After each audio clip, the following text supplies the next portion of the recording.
ये बंधन दिलों के बंधन, ये नाते दिलों के नाते। शुभमंगल होणार आणखीनच हॅपी, कारण नव्या रूपात हॅपी होम फर्निचर घेऊन आले आहेत. फर्निचरचा लग्न बस्ता फक्त 51,000. आजच भेट द्या हॅपी होम फर्निचर, एकविरा चौक जवळ, पाइपलाइन रोड, अहमदनगर.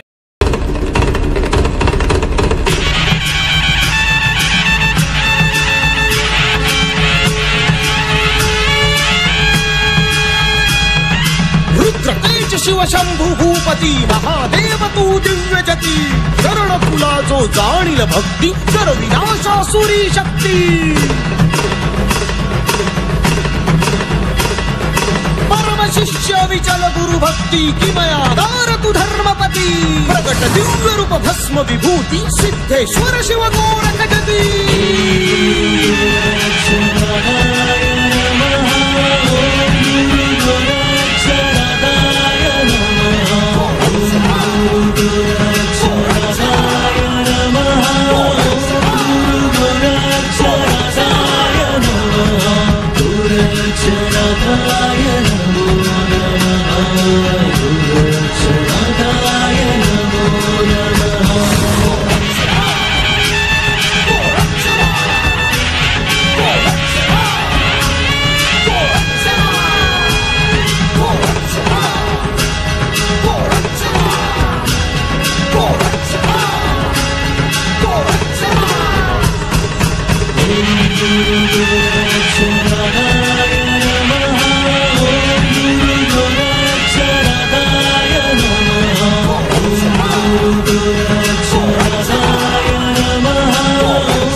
मेहतर वाल्मिकी समाजाच्या वतीने याही वर्षी वीर गोगादेव जन्मोत्सवाची तयारी सुरू करण्यात आली आहे. याच अनुषंगाने नागपंचमीच्या दिवशी ब्रिगेड पंचनिशाण मेलच्या वतीने निशाणची स्थापना करण्यात येत असते. गुरु गोरक्षनाथ यांचे परम शिष्य वीर गोगादेव यांचे प्रतीक म्हणून मानल्या जाणाऱ्या निशाणाची स्थापना सुमारे 1732 साली केली गेली. वीर गोगदेव यांनी समाधी घेण्यापूर्वी त्यांचे शिष्य श्यामलाल चावरिया यांना त्यांच्या चिरंतर आठवणीत पूजेसाठी त्यांच्या हाती झेंडा दिला होता. म्हणून आजही गोगादेव यांचे प्रतीक म्हणून श्रावण महिन्यामध्ये अनेक ठिकाणी झेंडा बसविले जातात. भिंगार शहरामध्येही वाल्मिकी समाजाच्या वतीने निशाण बसविण्यात आले. यावेळी निशाणाला विधिवत अभिषेक घालून हार, फुले, शेरे, मोरांच्या पिसांनी साजवून नाचविले जाते. पूर्णांक 21 दिवस या निशाणाची पूजा करून उपवास, भजन, कीर्तन करून धार्मिक विधीसह सामाजिक प्रबोधन ही केले जाते. श्रावण महिन्याच्या पहिल्या दिवसापासून उत्सवाची सुरुवात करून कृष्ण जन्माष्टमीच्या दिवशी सांगता करण्यात येते.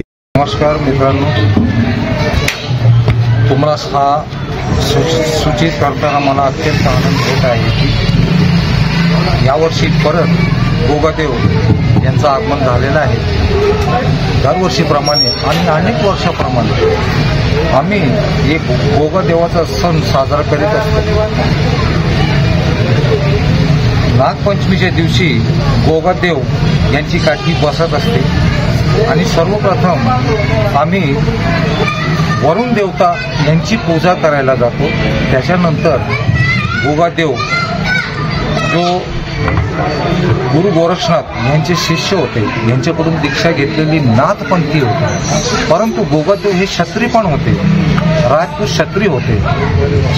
त्यांनी गोगादेवांनी जेव्हा समाधी घेतली, जिवंत समाधी, त्या टायमाला त्यांची जी काठी आहे, त्यांची जी निशाणी आहे, ती वाल्मिकी समाजाला दिली आणि ती काठी निशाण म्हणून आम्ही दरवर्षी बसवतो आणि पूजापाठ, भजन, अर्पण सगळं काही हे व्यवस्थित पूजा अर्चना करतो. मोठमोठे भंडारे करतो. त्यांना मानायचा उद्देश फक्त एवढंच आहे की त्यांनी आम्हाला त्यांची बहुमूल्य काठी आमच्या हातात दिली आणि आम्ही ती काठी घेऊन चालत आहोत आणि इथून पुढे बी आम्ही ती साजरी करीत राहणार. ही आमची वचन आहे, आमची प्रतिज्ञा आहे.